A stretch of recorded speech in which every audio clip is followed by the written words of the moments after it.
los colegas y darle la bienvenida a los señores ministros de Medio Ambiente y de Minas. Este debate fue citado desde el mes de septiembre en una coyuntura que ha venido cambiando con el devenir de los meses sobre las circunstancias internas y externas en materia del impacto que tiene para las finanzas públicas del país la situación de los hidrocarburos.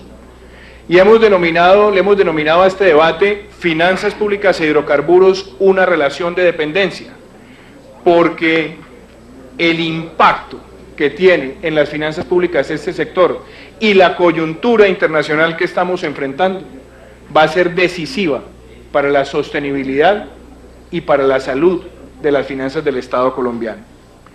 Para empezar, quisiera traer una frase de un reconocido académico colombiano que en el año 2005, cuando el país ni siquiera había visto florecer la bonanza del petróleo, dijo lo siguiente: la economía colombiana se ha vuelto petróleo dependiente.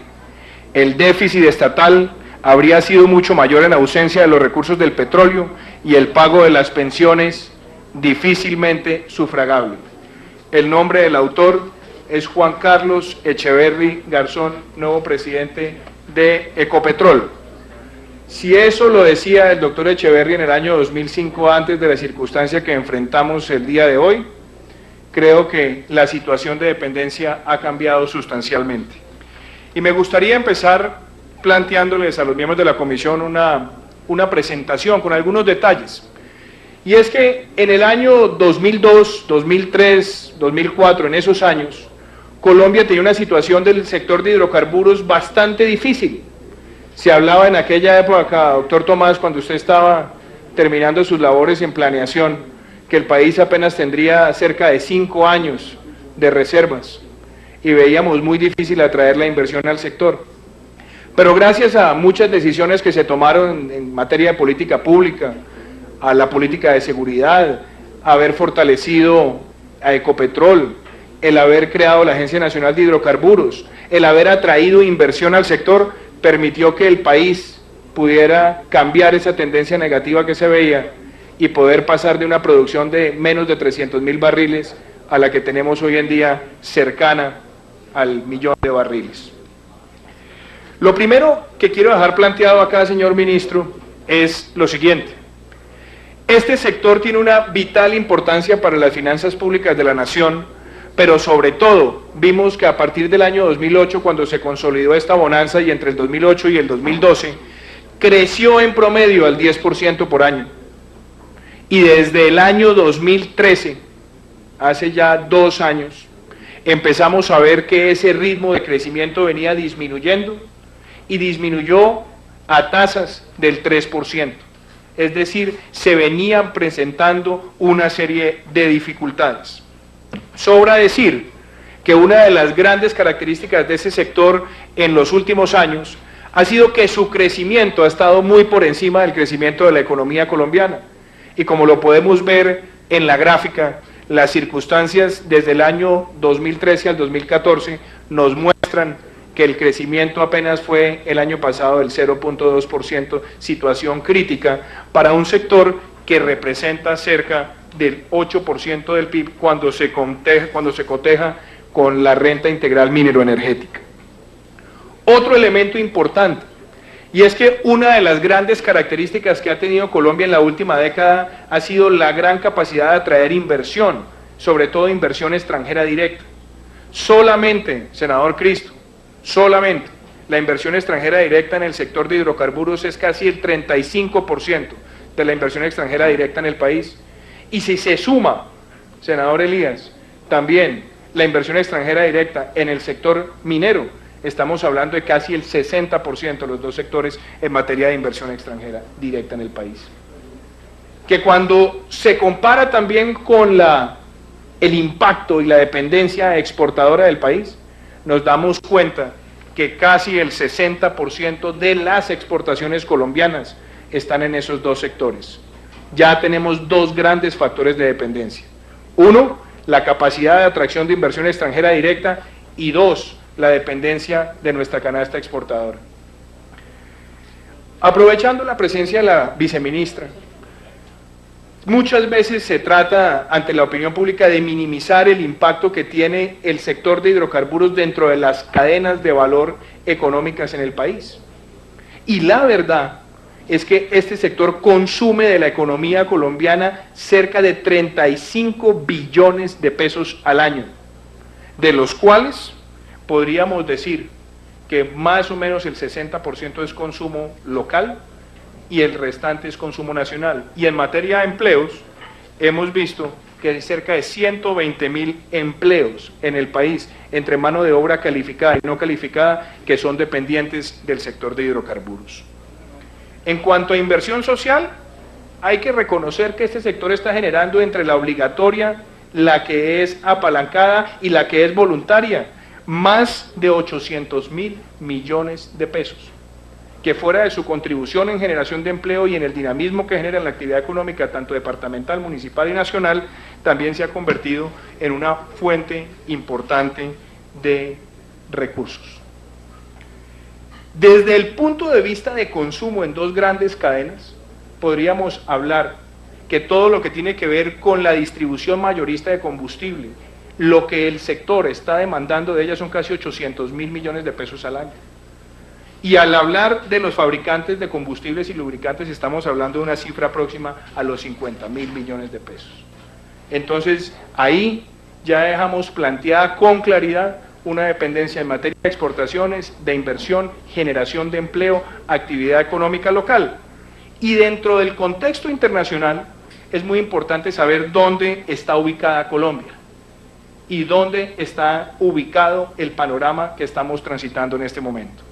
En primer lugar, Colombia solamente representa hoy el 10% de la producción de América Latina y el Caribe, y solamente estamos representando el 1% de la producción petrolera mundial.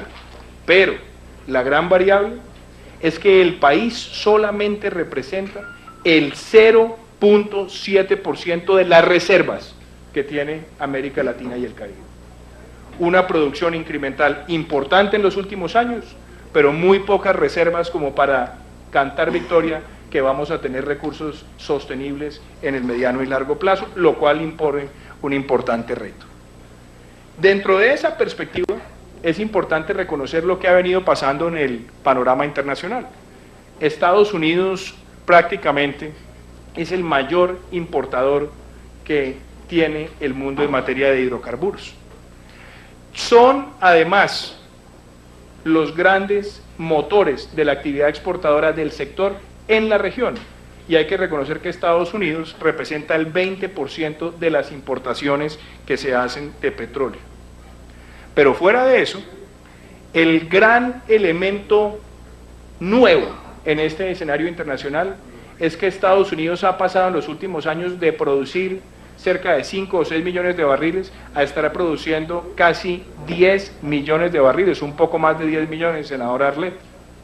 Y eso demuestra que las circunstancias en los cambios de precio que estamos teniendo hoy en el mundo, en parte se generan por esa situación. Por otro lado, hemos visto que la economía china ha dejado de crecer a tasas del 10 y está creciendo a tasas del 7%. Hemos visto una situación todavía de resentimiento económico en la Comunidad Europea, y eso, sumado al aumento de la producción de los Estados Unidos, ha hecho una gran corrección en materia de precios. Estados Unidos seguirá siendo el gran consumidor, pero aquí, ministro Tomás, quiero traerle a colación una cifra que fue revelada hace 2 semanas por la British Petroleum en su reporte de perspectivas del mercado para el año 2035. Se espera que los Estados Unidos sea un exportador neto de petróleo para el año 2035, que es nuestro principal destino de exportación del hidrocarburo. Presento esta situación general a consideración de ustedes, apreciados senadores, para plantear el gran problema que tiene Colombia. Nosotros no somos un país petrolero, pero sí somos un país petróleo dependiente. En esta gráfica ustedes pueden darse cuenta de la gran evolución que tuvo el país en materia de producción desde el año 2007 hasta el año 2013. Un salto casi sin precedentes en la historia de Colombia. Sin precedentes desde el punto de vista de la contribución fiscal y sin precedentes desde el punto de vista de esta bonanza, quizás solamente comparada con la bonanza cafetera que tuvo el país hace 40 o 50 años. Entonces vimos por nuestros ojos y pasaron ante estas comisiones económicas esas realidades que nos muestran que tuvimos una de las bonanzas más importantes de la historia. Pero esa bonanza hay que ponerla en el contexto de no ser un país petrolero. ¿Y a qué me refiero con no ser un país petrolero? En primera medida, el 75% de nuestra producción está prácticamente concentrada en la cuenca de los llanos orientales. Otro porcentaje restante puede estar en el Magdalena Medio, pero lo más diciente es que la mayoría de campos de producción en Colombia, y estamos hablando de 161 campos, son campos que están produciendo menos de 10.000 barriles al día, inclusive menos de 5.000 barriles al día. Y eso nos demuestra que el gran esfuerzo que ha hecho el país para aumentar esa producción se ha hecho principalmente en campos menores. Solamente tenemos 5 campos que generan más de 40.000 barriles al día.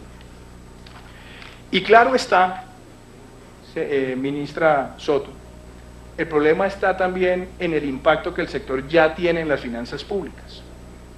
¿Por qué? Porque lo que contribuye a este sector en materia de impuestos es enorme.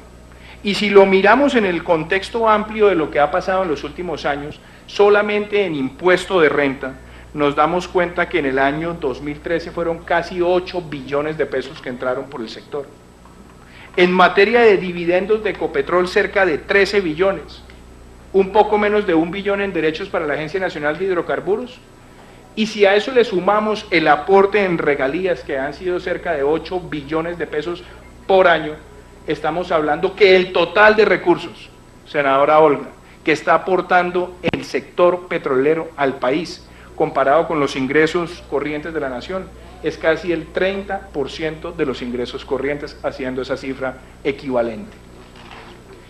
En materia del impuesto de renta, y esto no es menor, senador Antonio Navarro, cuando miramos lo que representa el aporte del sector en materia del impuesto de renta, nos damos que cerca del 16% en el año 2013 de lo que se recaudó de renta lo aportó el sector petrolero, y en el año 2012 fue el 23%.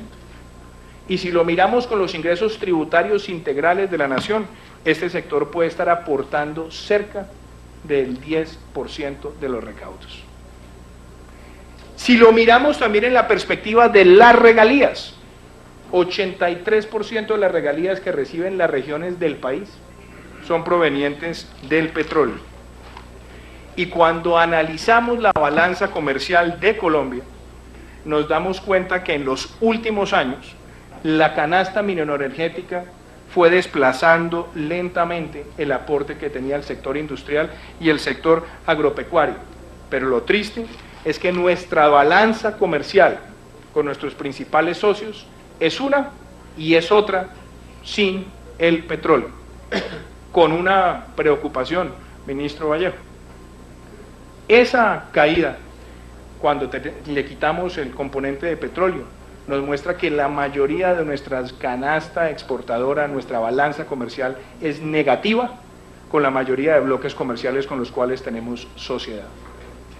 Y hemos visto que cerramos el año 2014 con un déficit comercial de más de 6.000 millones de dólares.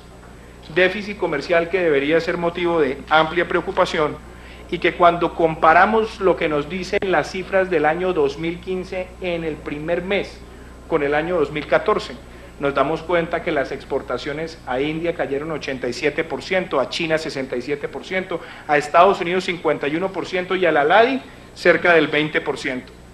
Y yo comparo esas cifras con lo que ha venido ocurriendo en materia de exportaciones de hidrocarburos. Ahí pueden encontrar ustedes la gran respuesta. Las exportaciones de hidrocarburos a los Estados Unidos cayeron 73%, a Perú 92%, a México 46% y a China 73%.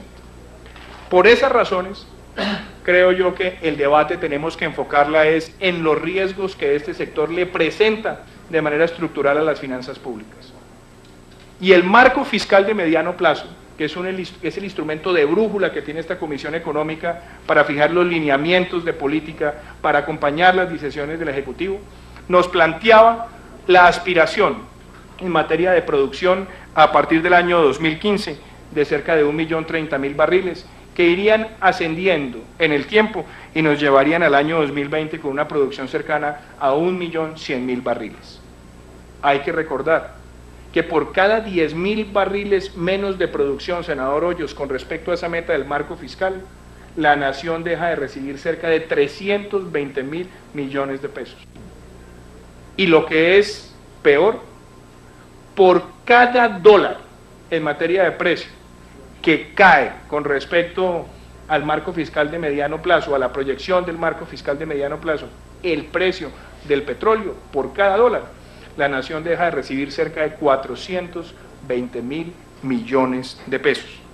Y claro está, el marco fiscal, como podemos ver en la parte inferior de la presentación, nos decía que a partir del año 2014 íbamos a ver una caída en los ingresos de capital producto de menores dividendos de Ecopetrol, pero nunca con las circunstancias de precio que tenemos hoy.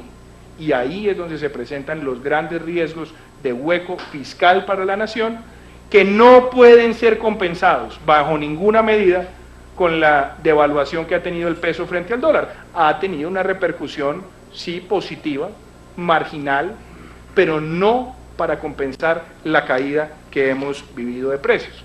Y eso me lleva a plantearles a ustedes unos interrogantes estructurales exógenos y otros endógenos. Frente a los exógenos, esta información del Fondo Monetario Internacional que les traje nos está mostrando el comportamiento que hay en todas las materias primas y que el mundo puede estar en un dilema de si se va a corregir estructuralmente lo que hemos visto de esa bonanza transitoria y vamos a volver a una época de precios de materias primas más bajos, o si esto va a ser una circunstancia coyuntural que la va a seguir presionando el aumento del ingreso medio en países emergentes. Pero decir lo contrario o decir lo favorable es un albur, y tenemos que estar preparados para cualquiera de los dos escenarios, con unas variables. La primera, la producción petrolera en el país venía cayendo. Para el mes de septiembre, cuando se citó este debate, lo que nos preocupaba en ese momento era caídas detonadas por circunstancias internas. No habíamos enfrentado esta voluptuosa caída dramática de los precios, pero ya nos enfrentamos a que el precio internacional del crudo está por debajo de $50. Y muy posiblemente vamos a tener una circunstancia en ese rango por los próximos años, con un país que, como lo muestra esta gráfica, solamente tiene reservas para 7 años. Entonces, precios bajos del petróleo, gran dependencia fiscal, gran dependencia de las regiones, gran dependencia en generación de empleo, gran dependencia en actividad económica y adicionalmente bajos niveles de reserva. Ministro González, ante esto habría que preguntarse si el país, aún entendiendo la circunstancia tan difícil que enfrenta, está logrando cumplir sus metas en materia de producción y exploración. Y lo que nos demuestra la evidencia es que el año pasado estuvimos bastante por debajo de la meta de sísmica, que es necesaria para que el país vaya explorando y al mismo tiempo aumentando sus reservas y por consiguiente aumentando la producción. Y empezamos el año 2015 con una meta de adelantar cerca de 40.000 kilómetros de sísmica y en los primeros meses apenas hemos llegado a 160 kilómetros. Con otros agravantes, nuestras exploraciones no están siendo lo suficientemente exitosas. Para un país que necesita aumentar sus niveles de reserva en casi 4.000 millones de barriles, senador Guerra, 4.000 millones de barriles debe Colombia tratar de obtener para mantener su autosuficiencia en materia de producción y al mismo tiempo poderle darle sostenibilidad a todas estas metas sociales en materia de gasto público que son altamente dependientes de esta renta. Y ahí hay que traer sobre la mesa la discusión de si estamos siendo lo suficientemente atractivos para que la inversión siga fluyendo en materia de hidrocarburos. La Ronda Colombia que se dio el año pasado en la ciudad de Cartagena y que invita a todas las grandes compañías del sector nos muestra que tuvimos una colocación, una entrega, una suscripción de contratos con respecto a la oferta de yacimientos inferior a la meta que se había proyectado del 30%. Llegamos al 27%. Es cierto y hay que reconocer que esa ronda tenía importantes desafíos por estar ofreciendo campos de frontera. Es cierto que también se lograron importantes acuerdos en materia de costa afuera, pero no por eso se puede minimizar la caída tan importante en el apetito de los inversionistas, reconociendo, como lo ha hecho también la Contraloría en las respuestas que se le solicitaron, en las preguntas que se le solicitaron, que hay una gran atracción por parte de mercados como México, que están haciendo una apertura de su sector petrolero con mejores condiciones atractivas para los inversionistas. Como se trata de plantear acá los riesgos que tiene el país, yo quisiera compartir con ustedes dos estudios que se hicieron, uno por parte de ANIF y otro por parte de los investigadores Hernando José Gómez y Jonathan Malagón para Naciones Unidas. En el caso de ANIF, en el escenario que ellos tienen base de ajuste, una caída en el ingreso petrolero podía empezar a afectar, por supuesto, el déficit de cuenta corriente. Y aún con un escenario que ellos se trazaron, con un precio del petróleo de $92, ojo con eso, $92, y con una producción de 947.000 barriles, nos decían que ya podíamos empezar a ver el déficit de cuenta corriente galopar por encima del 5%, lo cual ya empieza a generar riesgos. Y por otro lado, una caída en las exportaciones, y ese era el escenario optimista del señor Sergio Clavijo. También está el escenario del cisne negro, y yo quiero traer una anécdota a colación. El año pasado me reuní con el investigador Jonathan Malagón hacia el mes de septiembre, y me decía que habían publicado este reporte con un escenario de precios del petróleo a 60, y parecía bastante improbable. Y con ese escenario, teniendo en cuenta la dependencia que tiene Colombia con el sector, nos mostraba la primera implicación. Iba a haber una devaluación rápida, súbita, de reacción de los mercados que podía llevar el tipo de cambio cercano a los 3.000 pesos, entre 2.800 y 3.000 pesos, y podía generar una caída en el ritmo de crecimiento del Producto Interno Bruto, que podía estar por el orden de crecimientos del 3%, del 3.2%. Pero también nos mostraba que esa circunstancia de los $60, que ya no es algo irreal, sino bastante real y probable y estable en los próximos años, que íbamos a tener caídas en materia de recaudos fiscales cercanas al 1.5% del PIB, que se iba a ver reflejado en la actividad económica local, que se iba a ver reflejado también en las exportaciones, que se iba a ver reflejado en las recolecciones tributarias en materia de impuesto de renta y CRE, y también íbamos a ver una caída en los principales sectores económicos de la economía. Pero hay otros elementos que ese estudio nos mostraba. Uno difícil, y es las implicaciones que esto podía tener en términos de pobreza. Cómo podía generar esta distorsión, esta circunstancia inesperada, un deterioro de las cifras de pobreza. Y nos mostraba que podíamos perder prácticamente los logros, senador Hoyos, que habíamos obtenido en los últimos 5 años en materia de reducción de pobreza. Y obviamente algo que sería muy triste, retroceder el avance de la expansión de la clase media. Estos escenarios hay que también ponerlos en otra perspectiva, y es que fuera de ya vivir la realidad de precios del petróleo por debajo de los $50, fuera de ver unas dificultades en materia de producción, fuera de ver la competencia por la inversión con mercados que son más atractivos, también los cuellos de botella que más afectaban el sector no han desaparecido y están allí. ¿Cómo cuáles? El otorgamiento de licencias ambientales, en promedio, ministro, para la industria puede estar tardando 15 o 16 meses. Las consultas previas pueden estar demorando 12, 13, 14 meses. Los atentados a la infraestructura petrolera, los paros, son circunstancias que también siguen afectando el horizonte y el panorama del sector. Para el mes de septiembre del año pasado, ministro González, antes de ver esta caída de precios, uno de los factores que más nos perturbaban eran los atentados a la infraestructura petrolera, que generaron el año pasado pérdidas por más de 2 billones de pesos. Pero también veíamos las grandes dificultades para que el sector lograra compaginar la celeridad en los licenciamientos y en las consultas sin sacrificar la calidad de esos procesos que son tan importantes. Y la realidad, senador Arlet, es que aunque nos llene de júbilo haber visto crecer la economía el año pasado al 4.6%, no podemos desconocer la desaceleración que tuvimos de pasar de niveles de crecimiento del 6.4 al último trimestre con el 3.5. Y tampoco, viceministra Soto, podemos dejar de lado que la caída en las exportaciones que tuvimos el año pasado es comparable con caídas que tuvimos también en el pasado en materia de exportaciones, que tristemente coinciden con periodos postcrisis, como fue el año 2009 o el año 2001, 2002 o el año 99. Muchas gracias, doctor Lloreda, por acompañarnos.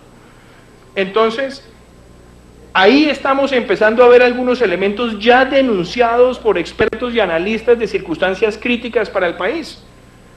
Y las exportaciones de combustibles y productos derivados ya está cercana al 60%, y lo que vimos en el primer trimestre de este año, en el primer mes de este año, en la variación de enero 2015 con la de enero 2014, es que ya las caídas en las exportaciones de petróleo es más del 60%, la de gas natural del 70%. Y el escenario de Malagón y de Hernando José Gómez del déficit de cuenta corriente ya se está acercando peligrosamente al 6%. Y la pregunta que se debe hacer el país es, ¿cómo vamos a enfrentar ese déficit? Que debería ser atendido con mayor inversión extranjera directa, pero ojo, la misma inversión extranjera directa es altamente dependiente de este sector y de las vicisitudes internas y externas del sector. Y adicionalmente, la inversión de portafolio, que podría solventar esa no llegada a la inversión extranjera directa, ha empezado a introducir mucha calma luego de haber visto crecer la participación o la tenencia de TES en poder de extranjeros del 6 a casi el 14%. Ya se ha ido conteniendo esa calma. Y no podría dejar pasar de largo dos implicaciones que son importantes. Una, aunque esa circunstancia de evaluación se nos diga que es la gran oportunidad para recuperar sectores como industria y agroindustria o agrícola, tenemos que entender que la apreciación del tipo de cambio que tuvimos durante tanto tiempo también generó unas dificultades. El país el año pasado, senador Cristo, importó cerca de 1.600 millones de dólares en cereales y solamente exportó 21. Tenemos un déficit comercial gigantesco en materia de alimentos para animales, en materia de insumos agrícolas. Y claro está, gran parte de las presiones inflacionarias que se han visto están llegando por el lado de alimentos y no podemos dejarlas pasar de largo y no podemos dejar de preocuparnos cuánto se va a demorar el sector en hacer ese ajuste, lo que llamarían los economistas ese pass-through entre las circunstancias súbitas inflacionarias que se dan por la subida del tipo de cambio, pero que después se ajustan con la producción interna, senador Elías. Y claro, el otro elemento que sigue siendo preocupante es, dada la dependencia de las finanzas públicas en el sector y el gasto social en el sector, llevamos 3 años viendo que el coeficiente de Gini se ha venido manteniendo estático. ¿Qué puede empeorar y qué va a empeorar el panorama? Aquí les traje una cifra recién sacada del horno de esta mañana. En la producción del último mes en los Estados Unidos, cerca del 50% provino del fracking, del fraccionamiento hidráulico, y en materia de gas casi el 73%. Eso nos demuestra que Estados Unidos está dispuesto a seguir jugando en este escenario, seguir aguantando las presiones de este escenario y advirtiéndoles, apreciados senadores, que la OPEP está jugando a esto como un duelo en una película de vaqueros entre Eastwood y Lee Van Cleef, esperando quién hace el primer de pestañeo, sabiendo la OPEP que si llega a no jugar el juego de llevar los precios hacia abajo, el único favorecido va a ser los Estados Unidos. Por eso es muy poco probable que la OPEP juegue a reducir la producción. Y aquí nos acompaña el doctor Lloreda de la ACP. Estados Unidos está en un juego tecnológico brutal y sabe que su apuesta es seguir llevando los costos de ese fraccionamiento hidráulico al menor costo posible en los próximos años y muy seguramente estará optimizando su producción a partir del año 2016, 2017 y 2018. Entonces estamos jugando con situaciones estructurales. Los retos del país. Y aquí quiero situar este debate en el ámbito en el que estaba convocado, que es propositivo. Si le va mal al sector, nos va mal a todos. Le va mal a las finanzas públicas, le va mal a la inversión social, le va mal a las regiones, le va mal a la actividad empresarial que se ha venido creciendo en muchas regiones del país en los últimos años. Y por eso, a manera de juego estructural en materia de ecuación, traje esta reflexión. Una mayor producción petrolera, aún en las circunstancias, tiene que seguir trayendo inversión extranjera, tiene que seguirnos colaborando para aumentar el portafolio exportador, tiene que seguir generando divisas y por lo tanto tiene que verse reflejado también un mayor recaudo y obviamente mayor nivel de dividendos, mayores ingresos para la nación y por lo tanto repercusión en el crecimiento económico. Pero el mismo gobierno, enfrentando las circunstancias, tomó una decisión en materia de el remedio y le trajo al país el año pasado una reforma tributaria que a todas luces es anti-inversión, anti-formalización y anti-ahorro. Las cifras que nos muestra la encuesta de la ANDI nos indica que la tasa efectiva de tributación, que es todos los impuestos que terminan pagando las empresas del sector, senadora Olga, tanto a nivel nacional como regional, senadora María del Rosario, puede estar superando el 70%. Cuando el sector se encuentra en esta circunstancia de caída de precios internacionales, de dificultades endógenas, introducirle este salvavidas de plomo, lo único que hizo fue dificultar más las expectativas de inversión. Y no es un canto de sirena, es una realidad que muchas empresas ante esa decisión gubernamental no tuvieron más camino que empezar a vislumbrar un panorama con mayores recortes en puestos de trabajo y en inversiones. Y eso me trae a otro tema que tiene que ver con decisiones de gobierno y que yo llamo el SOS Ecopetrol. Ecopetrol representa la mitad del recaudo del impuesto de renta del sector petrolero, que a su vez representa el 20% del impuesto de renta, del recaudo del impuesto de renta.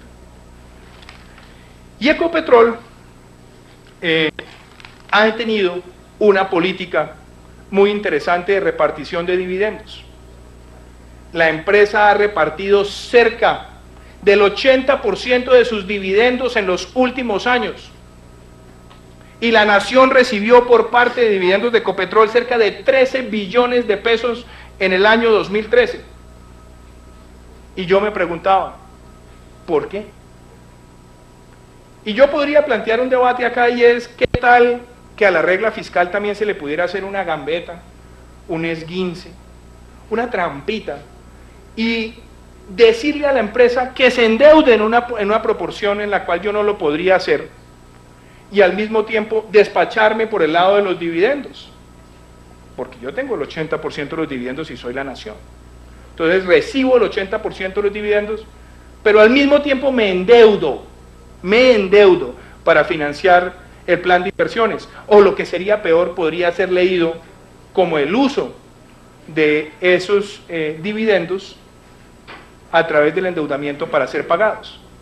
Y ustedes dirán, claro, senador Duque pues no puede dejar su corazoncito de estar en la oposición, de ser del Centro Democrático, y por eso les quiero presentar un audio que fue extraído de la última reunión de accionistas de Ecopetrol, y quien habla es el presidente de la empresa, el doctor Javier Gutiérrez Pemberti. Les pido el favor a los colegas de la cabina que pongan este audio, si es tan amable.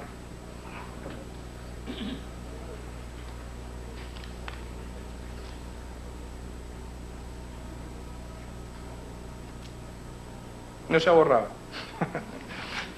Es que parte del endeudamiento sucediendo en los últimos años es que parte del endeudamiento que toma la compañía es para el pago de los dividendos. La situación es totalmente insostenible. Si Ecopetrol continúa con una política como estas, va a ser inviable su situación financiera, va a ser inviable que pueda seguir creciendo.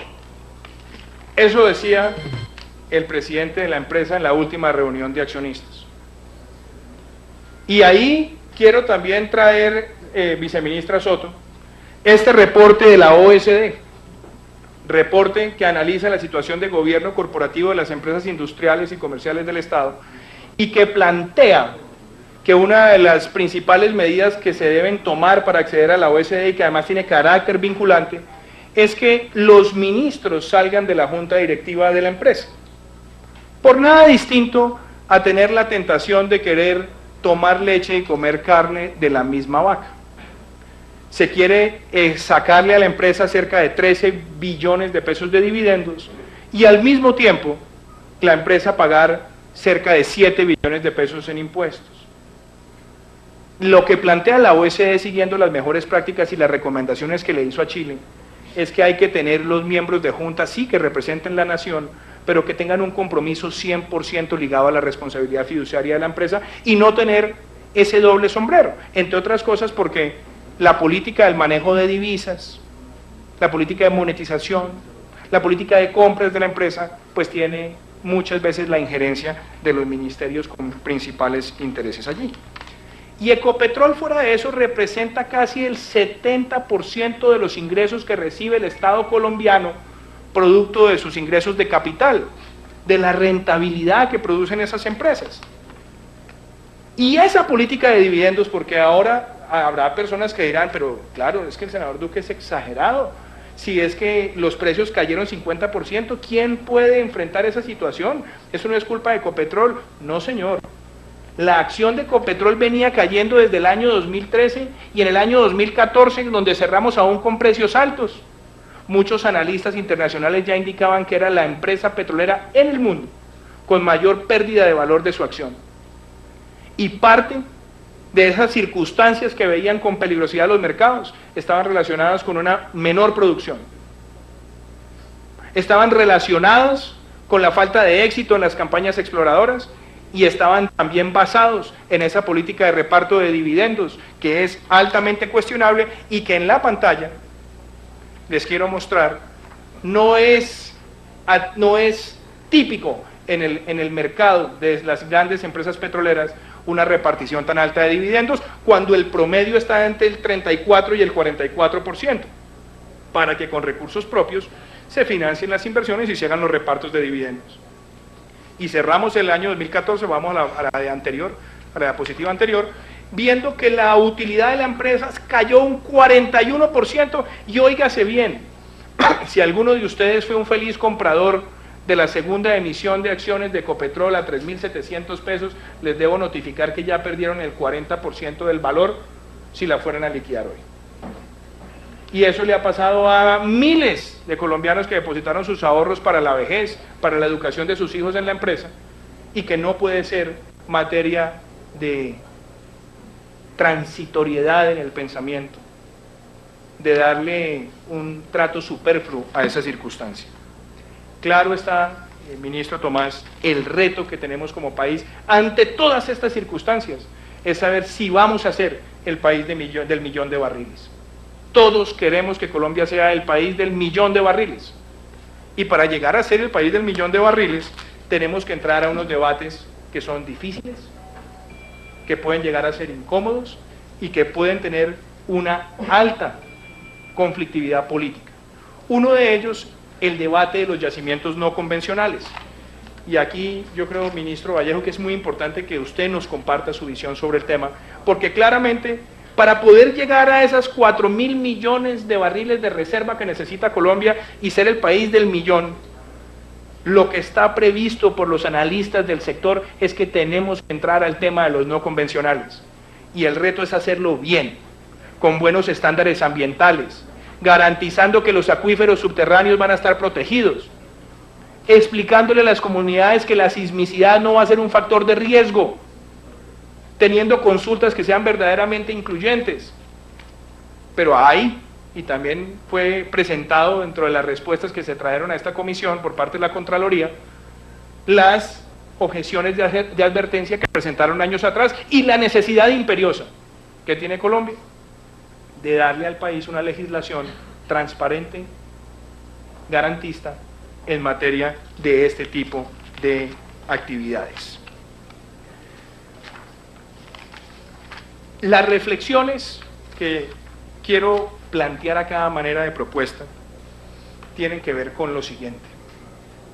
El país necesita un plan de choque, y un plan de choque que se haga en el lugar donde debe ser, un plan de choque que tenga los elementos que requieran el diálogo amplio con todas las partes interesadas, principalmente con los potenciales afectados, no en el plan de desarrollo.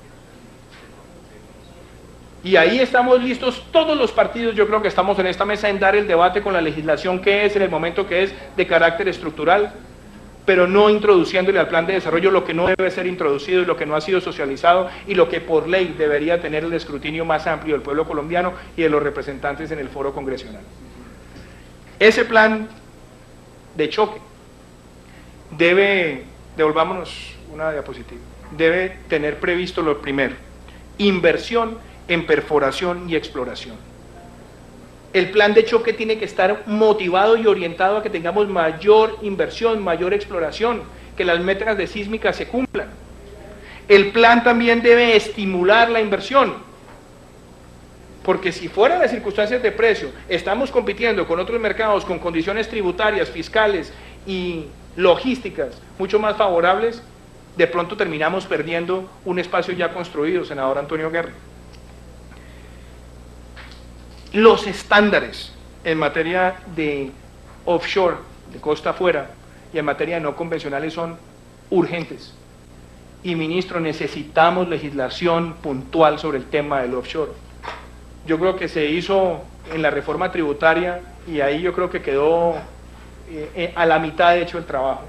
Ustedes le dieron grandes incentivos a costa afuera, pero cuando tuvimos el debate en la plenaria le dijimos, ministro, discutamos integralmente la circunstancia del sector porque mire lo que está pasando, y el Ministerio de Hacienda no quiso entrar en esa discusión, que ha salido bastante costosa hasta el momento y puede seguir siendo más costosa, y hay que recordar que los ajustes que hemos tenido ahora en materia económica y perspectivas de crecimiento ha sido con 3 meses de caída del precio del petróleo. Imagínense lo que va a ser el 2016, senadora Olga, cuando tengamos 12 meses acumulados con un escenario de precios como los que tenemos ahora. ¿Qué esperar del 2016, senador Fernando Araújo? Y en materia de actividad de ese plan de choque, yo quisiera dejar planteados acá unos interrogantes. ¿Podemos hacer deducciones tributarias transitorias? ¿Podemos dar incentivos en materia de costa afuera adicionales? ¿Podemos hacer una reducción de los anticipos tributarios y las retenciones de exportación que son tan necesarias para el sector en los momentos de asfixia, y que lo que hay es que buscar es que sirvan para pasar el bache temporal y que se vayan diluyendo en el tiempo en la medida que la producción se recupere y se recupere en escenarios de precios? Agilizar, por ejemplo, las devoluciones de IVA, que muchas veces terminan siendo una asfixia para las empresas del sector. Esto ocurre con muchos más sectores, pero obviamente como el debate está centrado en este tema y en este sector, pues ahí también tenemos que plantear que eso se agilice, y esa es una decisión que también la debe pensar el Ministerio de Hacienda y la tiene que pensar con la DIAN. Las reducciones de las tarifas de oleoductos con un carácter también temporal, para ir solventando la circunstancia actual y en la medida que vaya una recuperación ir aumentando nuevamente las tarifas a donde debían estar, y obviamente todo lo que deberían ser las exenciones en materia de importaciones de capital, porque ustedes saben que este sector demanda invertir mucho en capital, en bienes, para hacer las etapas exploratorias que se demoran 4 o 5 años en dar resultados y que tienen que empezar a pagar impuestos sobre patrimonio a partir del momento que se hace esa importación.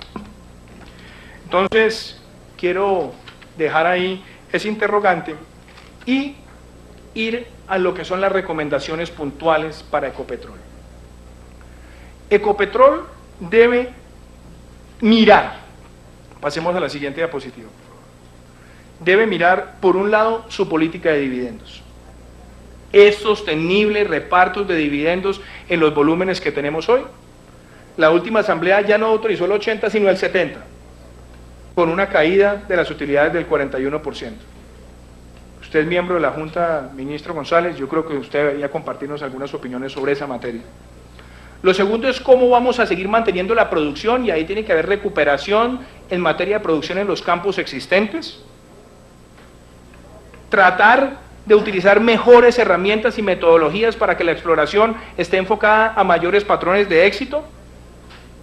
La decisión del gobierno corporativo, viceministra Soto, no podemos dejarla más en el tintero, y hay que recoger esas observaciones que ha hecho la OECD, como la hizo con la empresa de cobre en el caso chileno, y que además usted sabe que es vinculante para acceder a la organización.